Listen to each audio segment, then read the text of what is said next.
بسم الله الرحمن الرحیم. الحمد لله رب العالمین والصلاة والسلام علی خیر خلقه محمد و علی آله و اصحابه اجمعین. محترم ورونو، نن در زمونږ استاد د ریاض الصالحین نه دی، نولسم باب دی، باب فی من سن سنة حسنة او سیئة. دی باب کې هغه شی بیانوي چې هغه حدیث او آیتونه امام نووي رحمه الله را جمع کړي دي چې هغه په باره د هغه چا کې چې یو ښه کار تهداب کیدي، یو ښه کار تیږه کیدي او هغې پسې هغه خلک وګوري او د هغې پسې د هغې نه دا چل زده کي او هغه کار بیا وکړي. د ښه کار یو طریقه جوړه کړي او په هغې باندې لاړ شي. او همدارنګه لکه یو سړی په خپل کلي کې د یتیمانو مدد شروع کی یا د ښځو حقوق څوک نه ورکوي، د میراث په باره کې هغه رواج نه چې خپل خور او لور او دې ته څوک میراث ورکړي په خپله مځکه کې، هغه دا راژوندي کړي او دا میراث دغه د خلکو خبره ومني، خلکو خبرې ورپسې ومني چې ښځې ته دا د ځای ورکړو په خپل منطقه کې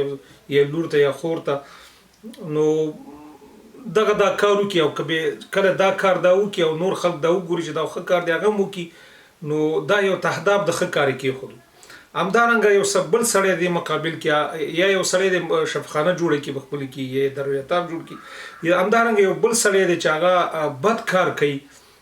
په اسلامي مجتمع کې یا په خپل کلي کې یا په خپل ملک کې او یا عالمي سطحه باندې د یو بد کار تیږه ږدي او هغه بد کار پسې بیا خلک رواني یا بدعت په دین کې پیدا کی یا یو د بد کار تهداب کی. فرضاً یو سړی په خپل کلی کې ظالم دی او وسې رسیږي هغه د خلکو ځمکې نیسي او په دې چل باندې هغه پیسې پیدا کی، رشوت د خلکو نه اخلي، هغه نور خلک د دې نه چل زده کی. نو په دې باره کې دا دی چې هغه ښه کار چې څوک کوي هغې ما ته تهداب یې چې ایښی دی، هغه که وروسته څوک راځي او هغه ښه کار د هغې طریقه دا استعمالوي او یا هغې ته ګوري چې د ښه کار وکړو، نو الله تعالی په دې باندې ورته اجر ورکوي بغیر دې نه چې د اصلي سړي کوم اجر کم شي، الله تعالی دې سړي ته د دې اجر رسیږي. همدارنګه که بد کار تیږه او تهداب چا کېښودو هغې ته د هغې عذاب رسیږي. نو الله تعالی دې موږ او تاسو ته نیک لاره وښیي. الله تعالی فرمایي اعوذ بالله من الشیطان الرجیم والذین یقولون ربنا هب لنا من ازواجنا وذریاتنا قرة اعین وجعلنا للمتقین اماما. دا مسلمانان او هغه خلک دي چې دا وایي چې یا رب موږ ته راکړه زموږ د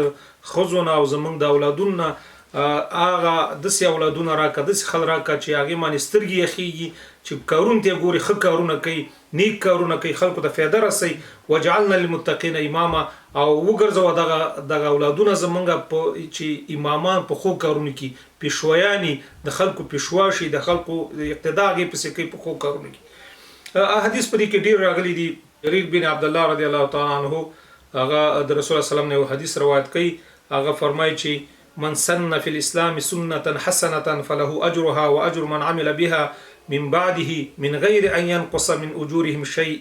ومن سن في الاسلام سنة سيئة كان عليها وزرها وزر من عمل بها من بعده من غیر ان ينقص من اوزارهم شيء. رواه المسلم. رسول الله سلام دی حدیث کې فرمایي چې هر چا چې د یو ښه کار د نیک کار تهداب کېښودلو، نو هغې دپاره د هغه نیک کار د اجر دی او ثواب دی او الله تعالی ورته د دې ثواب ورکوي چې چا نه وروسته د هغې طریقه اختیار کړه او د هغې په لار لاړو او هغې ته یې ولیدلو، نو الله تعالی د هغې سړي په چې بل څوک یې کوي د هغې ته د دې اجر رسوي، یعنې یو فایده رسېږي. لکه یو سړی چې یو پیسې په تجارت کې واچي او دا ناست یا دا نه د دې اولادونو ته د هغې ګټه راځي، یا دا ژوندی دا کار نه کوي خو هغه د ده ګټه ورته راځي، دا دغسې تجارت دی. او همدارنګه چا چې د بد کار تهداب کېښودلو او هغه یې وکړو، نو د دې ته به د هغې د کېښودلو خپله ګناه ده، خو څوک چې هغه لاره اختیاروي او چا ته یې لاره کېښودله او هغه څوک چا دغه کو ده خپل پیشوای وګرځول او خپل امام وګرځول او د هغې یو مثال یې وګرځول او د هغې په طریقه باندې لاړو، نو رسول الله سلام فرمایي چې دا به د خپلې ګناه پیټې وړي او هغه څوک چې د ده طریقه اختیاروي د هغې پیټې به وړي. د